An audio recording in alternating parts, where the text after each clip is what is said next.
Alam nyo naman na matagal na rin akong gumagamit ng sunscreen. Then one time umalis ako, nakalimutan ko magdala ng sunscreen, and then I asked my friend, sinong may sunscreen dyan? Tapos pinakita niya sa akin yung sunscreen. Ito yung pinakita niya. Alam mo, aminin ko na judge ko to. Kasi from the term ultra white, ako kasi ayoko ng white cast talaga. Again, hindi ko pa ito nagagamit, itatry natin siya. Then late ko na nakita yung video ni Wear Sunscreen pati ni Raz about that. Na-judge ko siya pero SPF 50 PA+++ siya. UVA, UVB, broad spectrum na rin. Sabi sa likod, lightweight and fast absorbing. But let's see. Oh my gosh. Let's do the 2-finger method. Lagay natin siya. Okay, yung amoy niya, milky na amoy perfume. Color pink siya. Lagay natin siya dito. Ganyan, ganyan, ganyan, ganyan, ganyan, ganyan, ganyan, ganyan, ganyan.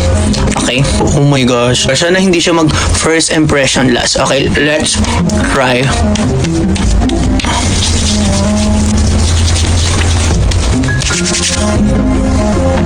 Look at this. Sa una, parang oh my gosh, sobrang puti niya. Pero fast absorbent and at the same time, look at this glowing face. Look at this.